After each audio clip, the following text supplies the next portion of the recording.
All right. All right, guys, don't be shy. Come on over, front row. Let's go. All right, guys, ladies, we are the last panel before lunch. Are we ready? Yes. We ready to rock it? Everyone looks so excited. They are. They're ready to hear the wisdom and the gems. Hi, everyone. Julie Haferkamp with Spiro. We're a leading global experiential agency, and I am honored to be on this panel moderating with such rock star women. So we're going to kick it off. If you could each introduce yourself and say hi. Hi, I'm Beilman. I think if you guys were here yesterday, you probably got enough of me, but I am the Vice President of Marketing for W, which is a men's body care company co-founded by Jake Paul. So huge proponent of the creator economy. I spent the vast majority of my career at Red Bull, but CPG girly through and through. Hey everyone, I'm Bryndza, VP of Marketing, Brand Marketing, Creative, Partnership Marketing, Social, all the fun stuff, I think, at Lyft. I too spent some time in CPG and also spent first 11 years of my career at American Express running their brand experiential marketing, all the partnerships. So this panel, should be fun. Thanks for having me. Hi everyone, I'm Kay. I'm head of global. Oh my God, whenever you have to do an introduction, you almost forget what you do. But anyways, I'm head of Creative Lab at Spotify, and we help bring brands like creative potential and commercial potential to life on our platform.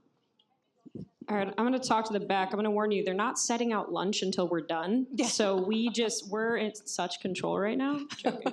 I'm Julie Victor. I'm the CMO of Angel City Football Club out in LA. Spent about 10 years at Nike and then 5 years previously in the video game industry at EA and 2K. I forgot what I did as well.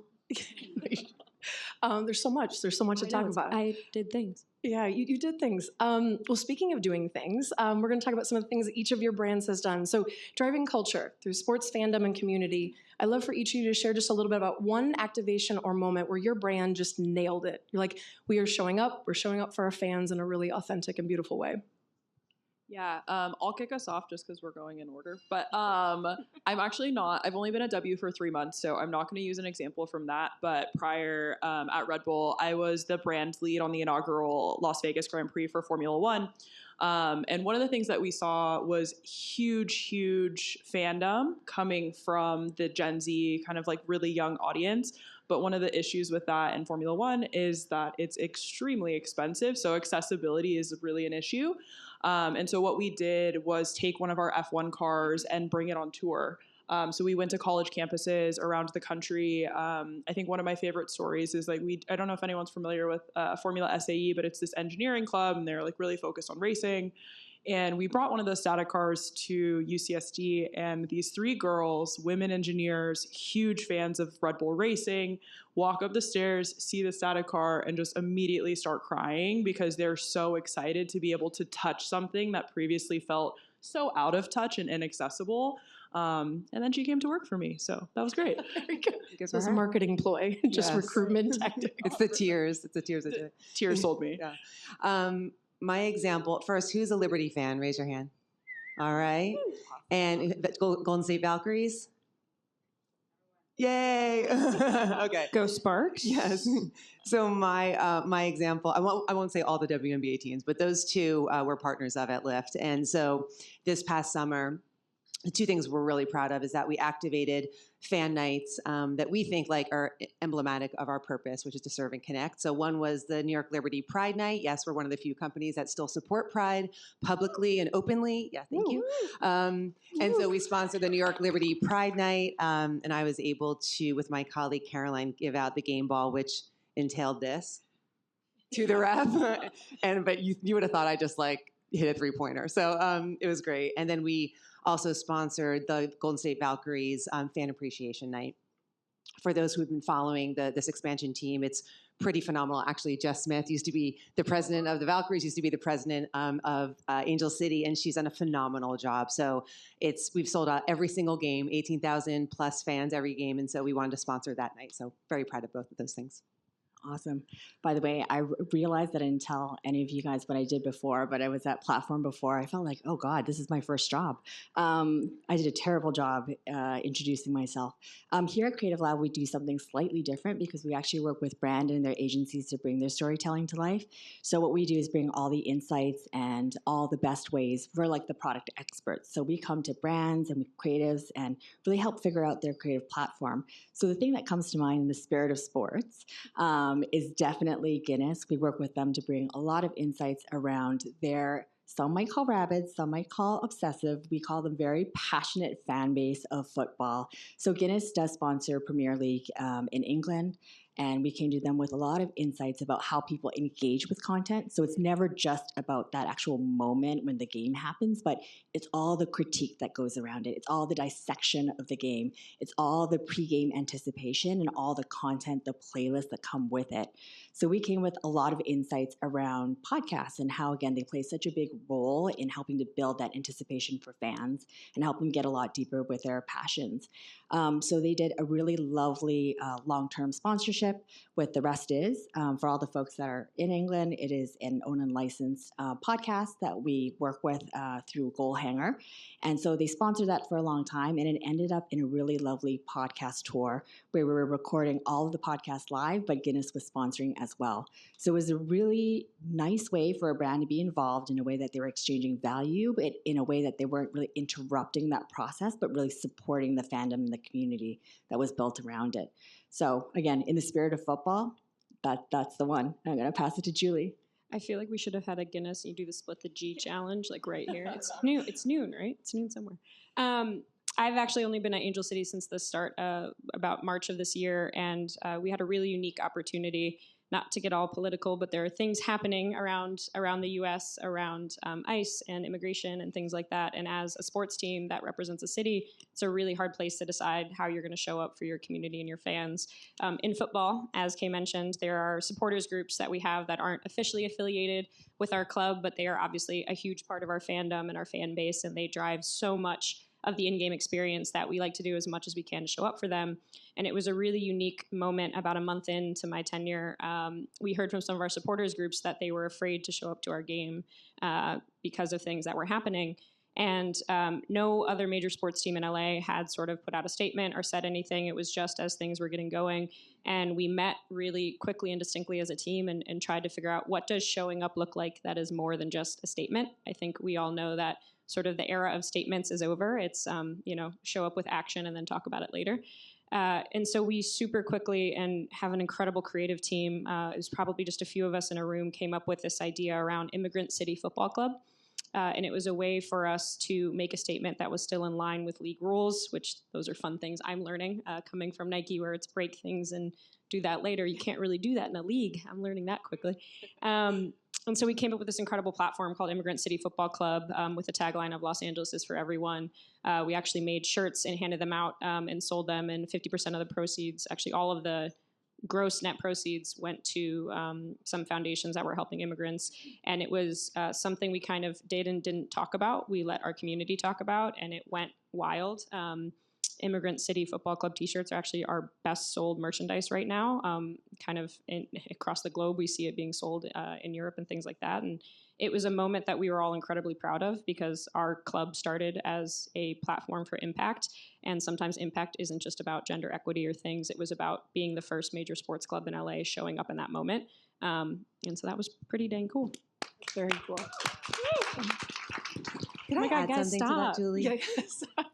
I know you have a list of questions. Can I add something really quickly to that? I think I love that example so much. And when you think about fandom, we talk at Lyft, like we're an on-the-ground business. Like we are in your lives every day, whether you're commuting, you're going to a party, whatever. And so similar to your fans, I have a lot of empathy for how people are holding this like very precarious world that we're in. And I think when we think about fans and we think about customers and riders and listeners, like they're humans that are holding the world. And I haven't heard this week, to be honest, enough acknowledgement of that. So thank you. I really appreciate that. And how people are and brands are leaning in, whether we feel it from a human side or what you can say, there's a lot of that tension there. I think to both of you, maybe to go back to Jessica and Julia, in those moments, how, Jessica, I'll start with you first. How are you taking insights from your community? I mean, you guys just launched a brilliant campaign from Lyft. I want to let her talk about it, but if you guys have not seen it, you need to check it out. Talk about how you take these insights from your community and then you're putting it into the product. Yeah, thank you. Who takes Lyfts here?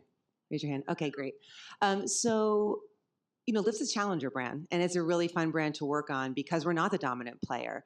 And so our whole hypothesis in thinking about this campaign in SF in New York is people are already kind of checking us, right? Maybe Uber might be their dominant player, but they're checking us for price or time or maybe a larger car or black, right? And so we're like, let's flow with that consumer behavior as opposed to like being interruptive and disruptive, right? And so we had this fun idea about Check Lyft, which is really about choice, right? No one wants a monopoly. It's not good for any business, any sport, anything, right? It's definitely not good for, player salaries, and so I think about how do we come to market and really listen to our customers of what that means. And so for us, it was about a younger audience. We call them younger working adults, AKA Gen Z. And so we thought about what's it like to be a young working adult in these cities. And so, and by the way, to speak about like the fullness of their lives, we just launched a product called Lyft Silver. It's for older independent adults, otherwise known as seniors. And the idea was to have a simplified app with like beefed up customer service for them. Well, intergenerational relationships are super common these days, right? Like my daughter and my mom are like besties, like more than me and my mom are besties, right? And so we thought, how can we bring this to life? And so, for instance, we have this one billboard. If you know Marin County in California, it's a little older, traditional. And so when you come into the city, it's a billboard and says, "Hey daddy, check Lyft for Lyft Silver." And we had so many people who like took pictures and sent to us because, we wrote it for a regular voice and a regular person. And so things like that, the data that we get both from our riders and our drivers and, clearly our brand partners at our agency, special guest, really helped us craft lines that we thought were specific. I'll give one more example. In Brooklyn, we have an execution for Wait and Save. It's a product where if you just wait a few more minutes, you can save money. Pretty simple.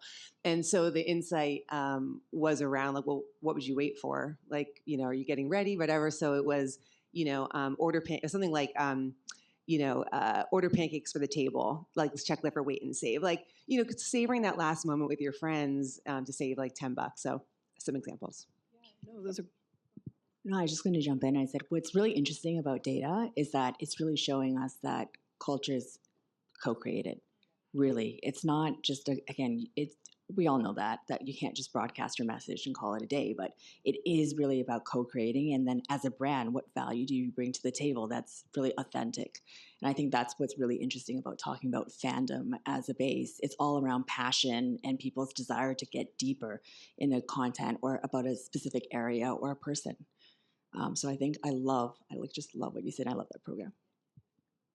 I'm obsessed with the rebrand of independent. What did you call it? Independent older adults. No more seniors. A 70-year-old these days, they are like living their damn lives. You know what I mean? Like, it's a marketer did that for sure. Yeah. We use data a lot, obviously, as you were asking, and from a fandom perspective. And what's interesting is we'd actually consider ourselves a challenger brand too.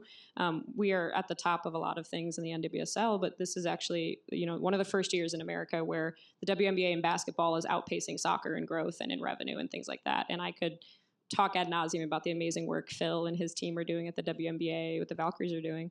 But what's interesting for us is normally you'd sit there and say, we have such incredible fandom. We know so much about our fans. How do we just give them more of what they want? But we're actually, as a brand, at a really unique moment before our 5-year anniversary next year where we have to actually look at growth audiences. And that's such a different set of data and a different set of prospecting because instead of it being so scientific and about, I know exactly the moment when a person checks into the game to when they buy merchandise to something, you actually have to go out and use data from more of a persona perspective. So we talk a lot about the nuance between segmentation and personas. And I come from almost the business engineering side of gaming where I could tell you all about all the data we could have on your digital footprint. But you can't rely on that when you're going after new audiences because you don't actually know what's going to move the needle with them. You kind of have to go in a much more persona-based, behavioral-based kind of route and take a few creative risks, which is really exciting as a challenger brand. I loved the the daddy billboard. I'm just like picturing it. It's great. And that's kind of where we're leaning to here is it's a risk. You have to find a way to creatively push the boundary on the data that you're getting, get to a few personas and just say, hey, we're going to try this for a year, 2 years, and we're going to see if it moves the needle. We can't just sit here and regurgitate what our consumers are giving back to us. We have to kind of take it somewhere new. I mean, right before this panel, we were talking a little bit about gaming. So I just recently had a conversation with the head of music editorial at Spotify, and she is a huge, huge gamer. And I loved what she said about in our conversation about where subculture and music trends come from. And she talked a lot about how it was all coming from like these gaming, like really small communities in gaming, and then how again they get mainstream, if you will, in 2 years prior to when it first like started engages. So it's kind of what you're saying. It's not just the data, but how you interpret it, but also the risk that you take. And then also how you see that trend form to create a larger community around it. But again, it's not just the quantitative part, it's also the qualitative instinct. And it's the platforms. Like the platforms are different to your point. Like gaming is not an entertainment. I'm not going to get on a soapbox on gaming, but 94% of Gen Z and Gen Alpha consider themselves gaming enthusiasts. That's just television at this point in terms of their consumption. And so looking at gaming as a audience media platform as much as it is an entertainment product itself is just a massive way to get creative on how your brand can reach. Even for us as a sports brand, how do you use gaming or gaming platforms, your micro communities, your Reddits of the world? Like those are the places where Gen Z and Gen Alpha are really having conversation, and it's getting in front of them there. I heard a great quote yesterday in terms of no matter where you get the insight from in culture, how do you take it from the metaphorical page to the stage? And our job as marketers is to take that insight and then run with it in a very authentic way that's going to deliver for our community. Lots of questions here to get through, but I think I'll kick it back over to Julia in terms of, we had an interesting dialogue in terms of where you take inspiration from, right? And in terms of culture, you can have a lot of places that, it's not, you can't always research it. It can be not always a tangible thing. And so I think a lot of times when you're looking at the brand and you guys have had a moment in time and perhaps a little bit of switch as to where you were looking for inspiration before and where you're looking for it now. Yeah, I think I'll actually go off what someone said earlier. It's actually a really incredible time for women's sports and women's leagues and women's athletes and all that stuff. Because probably 4 years ago, you'd sit there and say, we as a team or as a club or as a brand need to take inspiration from men's teams, from men's leagues. What are they doing? How do we go reach out to where, the Cowboys are growing fandom and growing community? And how do we get all this inspiration from, how men's teams are doing it to kind of grow our business? And when I talked about the growth of the WNBA and growth of, again, the Valkyries is an incredible example. The funniest fact I can use, I hope this is not being recorded, when I was being, when they reached out about this role at the early part of this year, the first headline on the recruitment thing was, the most valuable sports team in women's sports, most valuable franchise. Because at the time, we had just sold to our incredible new owners, Willow Bay and Bob Iger, and we're valued as the highest sports team globally. By the time I started the position after the recruitment process, the Valkyries and a few others had already been valued higher. And so what's really interesting for us right now is in this women's sports space, we actually get to look to other women's teams for inspiration, to see what they're doing incredibly, to see how they're growing the game. We don't just have to look externally into other leagues. Like, it's such an incredible place to be where you're sort of seeing, it's not just a women supporting women's thing. It's these businesses are growing at such a speed and such a velocity that we're taking inspiration from, other places like the WSL in Europe and things like that. So it's really incredible time to see that sort of exponential growth. And this is my pitch: invest in women's sports. If you're not in there, it's like getting into the .com boom early. Like, is that I'll clap for that. Great. Yeah. It's great. I think Get it's in also there. to Julia what you were saying too. It's the athletes. I mean, if anyone's following the fee, if you don't know what fee means, just Google it, and then you'll see the conversations around the salaries. And so what I've noticed and what I've observed and what the data shows is that players are so accessible, especially the WNBA players are so accessible to their fans, and they create talk about fandom, such like rabid fandom. I heard Natasha Cloud speak yesterday just brilliantly about her career, but also her activism, right? And so when she does that, sometimes sponsors say no thank you, which is part of the risk, but also then she gains so many new fans because people really connect with her. And so I think the value of these teams is also increasing because the players are driving it, right? 100%. So invest in players too. Absolutely. And I loved it. Kara, I loved a spotlight for you. You're newer in your role at the W, or with W. And, I would love just to, as you start to unpack, Rooted for, Born from Jake Paul, boxing legacy, sports fandom, how are you starting to integrate that into what you're putting out? How are you weaving this cultural and community thread?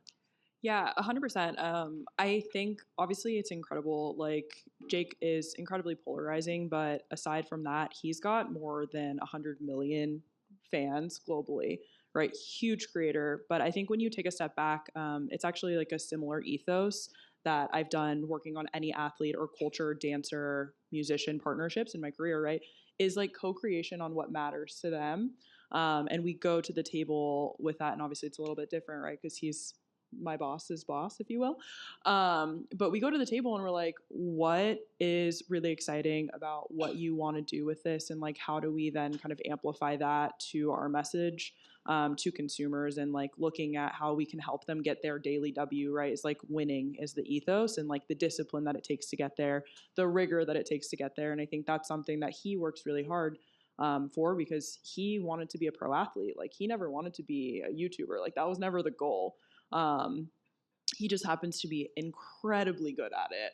And then I'd say like on the other side of that is like, how do you then take that same ethos and like this brand personality that we've now built around him and take an inspiration from him, knowing that we have to expand beyond his ecosystem for us to be able to reach true scale, and mirror that same approach with other talent that we bring into the brand.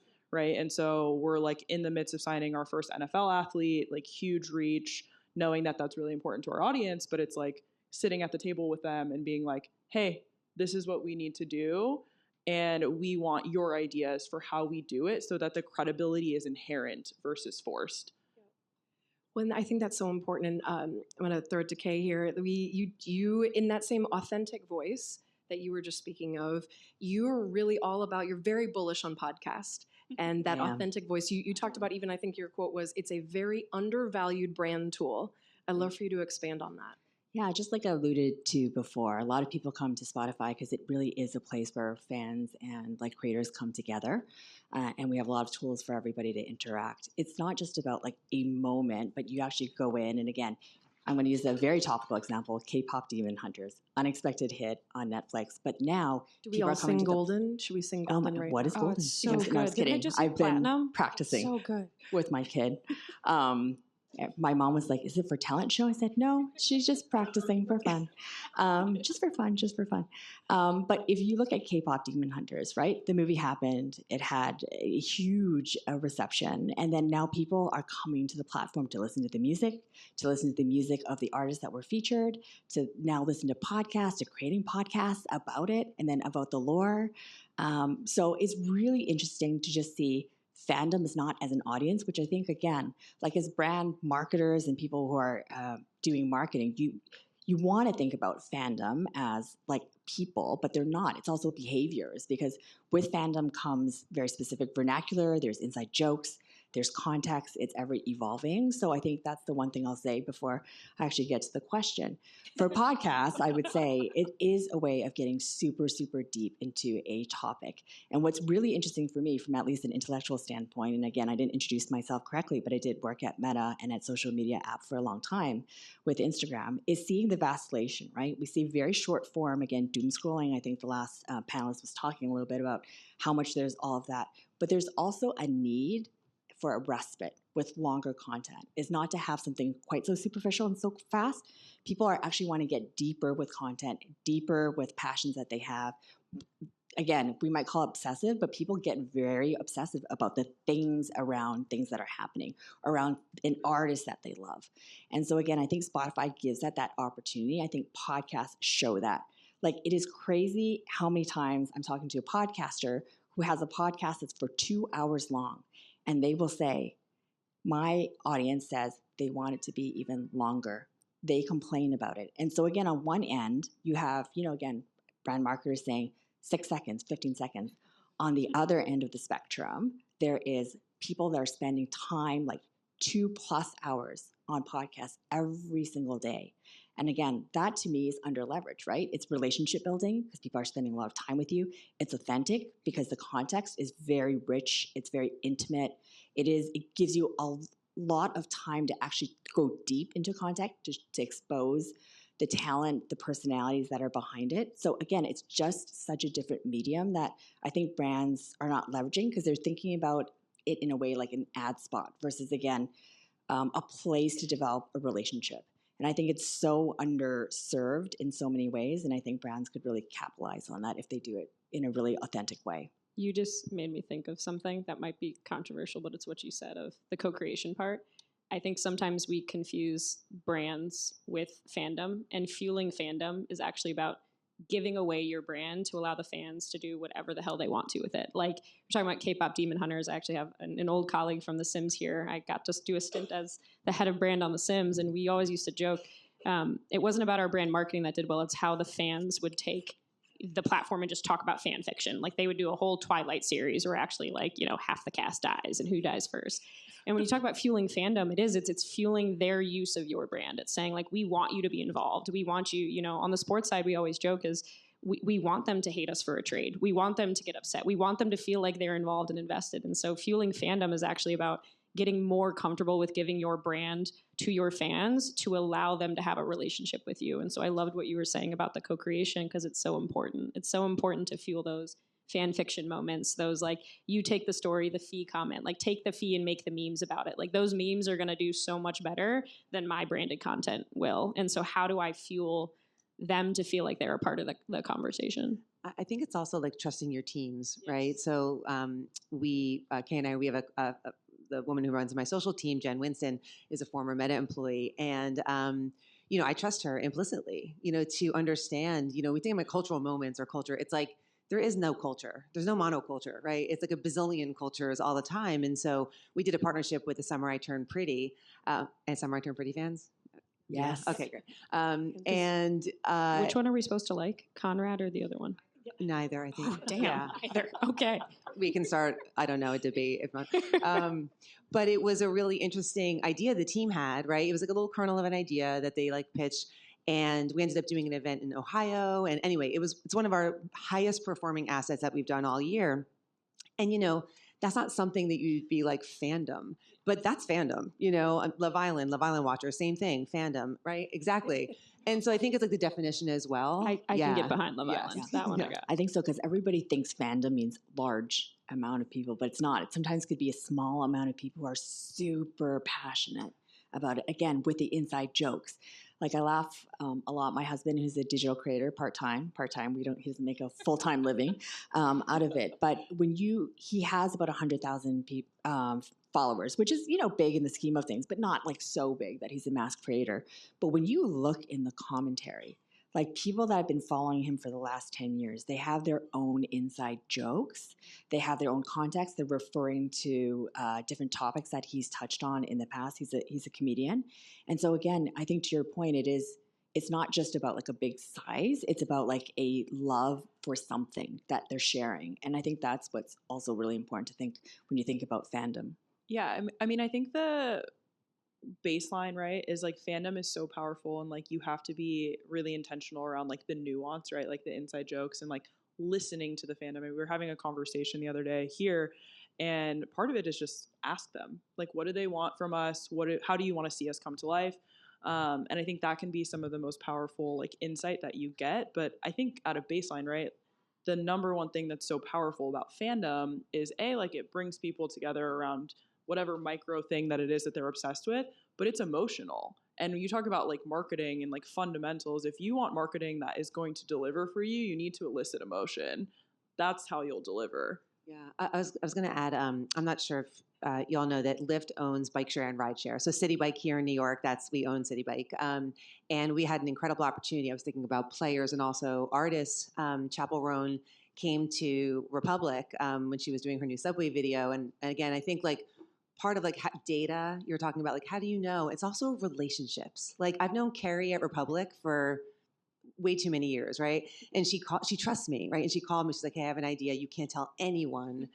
And I was like, "No one?" She's like, "No, literally 0 people." And I was like, "Okay." And she called me and she's like, "Chapel wants to put City Bike in her video." And would you guys be open to that? How would that work? And like, do you want to do a partnership with her? And I was like, yes, I do. Thank you. And, you know, when I think about like fans, even though she's enormous now, her, you know, look at her Spotify plays, like her meteoric rise came from her fans adoring her. So we as a brand were like, yes, 100%. And we worked with her team, and, you know, she had some ideas that legally weren't possible on a city bike. So, you know, we made it work. And we got such great, in the comments, we got such great comments from our followers that were like, this is amazing. Like, I love City Bike, you know, all this stuff. And we know people love that already, but I think it's just being receptive and like really maintaining those relationships, because that's sometimes where like the beauty and the magic happens. You just made me think of something. When we talk fandom, we actually talk about different ROI, because you were talking about comments and engagement. And I think, you know, brand is all about the views. It used to be like, how many views can I get? How many partners? It's all about distribution. And fandom is all about the depth of engagement. So what we track is like the comments, the community, how are we engaging with them? What are the back and forth? So even how we look at how our social engages, or even how we look at how we interact, it's a different ROI. It's more of like a one-to-one depth than it is just about, you know, screaming from the rooftops on a billboard. It's that sort of one-to-oneness. Also, can we backtrack that you're such a, pardon, I'm going to swear, bad bitch, that you're like, he has 100K followers, but he's not that big a deal. Yes, he did. Like, He you did tell sell him. out. That was He great. had, he had one brand sponsorship for the Museum of Bobblehead. I'm going to call them out if anybody is here from the brand team there, and he did sell out. He That's sold amazing. them out. That's amazing. So again, But that's not, just, not a big. that was such a low key flex. I was like, I gotta call that out. That was Yeah. amazing. I'd love 5,000 followers. I don't know. I have like 2. Yes. The only thing I want to say is, to your point on like depth of engagement, I think that's one of my absolute favorite things to talk about as a marketer. And it's no secret that anyone that knows me is like, I'm a huge proponent of field marketing. And I think experiential field marketing, any time that you can take like the ADD generation, myself included, from scrolling in like less than 3 seconds, right? And you take that and you turn it into a 10-minute conversation, like the depth and impact that you're able to have on a consumer is so far beyond. And I think to the point of like ROI, it's not always the easiest thing to calculate, but sometimes you just have to trust your gut, and it's the mix of art and science that like brings that to life. And so just shameless plug for those mediums, because I think they're often slept on and they're so helpful. Do you want to talk experiential? Like a game day? Did they just Game give me a day. softball question? Yeah. Love experiential, have for 20 years. And I think we're having a moment right now, whether it's digital distrust or whatever, that when your brand shows up in real life, it's the chance to get to talk to that person, that fan. And really, how do you show up? How are you off the page onto that metaphorical stage? We call it brand love and brand gravity, and that orbit of how you constantly circle back to that brand or thing that you really love. I know our time here is dwindling, but I want to get to a little bit of the evolution of the fandom and where things are going, because I think, you know, we talk about experiential a little bit, but Tia, a lot of brand marketers in the room right now, culture sometimes, by the time you do a plan for it, it's already passed. How do we stay ahead? What does the future look like, and what are some tips and tricks that the folks in the room can learn from you guys? Can I take a short stab at that, and then I'll pass it to these Sure. amazing women? Don't be afraid to fail. I think be authentic, be smart, but like take risk and don't be afraid to fail. Like there are some things, Google Sora and Jake Paul on the internet right now. Just do yourself a favor. It's the funniest thing I've ever seen in my life. Act on it, be quick, and like fail fast and fail forward. That's part of the ways that you have to remain agile. I mean, I said it before, I think in trusting your teams, because like they're going to know so much more than you anyway, usually. And so let them do their thing. I mean, clearly there's legal guidelines and things like that. But, you know, we've all worked for companies, I'm sure, or you all have, where you're like, you have an idea and it just gets like watered down. Someone has to approve it. And you're just like, God, can't I just do this? So, you know, sometimes you have to break some rules. So trust your teams, I would say. Yeah, I would say definitely listening, again, using data and also instinct. I think it is also like really, really listening to fans and getting into it. I think like that's the only way you can really understand fandom, because it is an ever evolving thing. It isn't a static thing where again it's a you know segment of an audience like of this age. It is again a behavior. So I think getting to know the fandom in and of itself is going to be truly helpful to help again your brand get like much deeper connection, because ultimately what I'm seeing, at least again, we talk with a lot of brands, is that it's no longer about reach. It's really about relevance, because anybody can buy reach, but you can't really buy loyalty and you can't buy engagement. And I think that's where Fandom can come in and can be very, very powerful if you take the time to figure out like what is the value, what is the vernacular, what is the behavior, and how you can add value to it, and not just, again, insert yourself. One thing that just came up for me quickly, Kay, is that like also I look to non-brands, like non-business brands, like regardless of your politics, Zohran Mamdani is like probably one of the biggest brands in New York right now, if not politically. And so like taking cues, what he's doing is working, right? That's fandom. It's just not our kind of fandom. So anyway, we're looking at that too. Do I get to run out the shot clock for lunch? You do. This is great. You're Now it's Asia. You're guys, Asia right yeah, now. going it's counting up now. up. Look at So there's no shot Unlimited. clock anymore. It's counting up. Unlimited. All right, I get it. We want to go to lunch. I will share, since we have all the brand marketers in the room, my personal plug would be take the time to develop your taste. So in an age of AI, in an age of the Sora stuff's amazing. I've been messing around with it all week. If anyone was watching the OpenAI announcements, things like that, like content is just going to be everywhere more than it already is. And the thing that is going to break through is taste and authenticity. So whether it's authentically partnering with somebody, getting to content to the right audiences, all of those things, you have to take the time to develop your taste. You know, there's I'm sure a Galloway quote somewhere that exists where he talks about the fact that lib arts degrees are going to be the next best degree to have past engineering or software development, because all the tools are being automated for us. So what is the thing that's going to differentiate you? It's your taste. So take the time to develop what your taste is, to look at what authenticity means, all those types of things. Now lunch. Ladies, thank you so much. We really appreciate it. Thank you for And now listening. lunch. Thank you. Thank you. Thank you.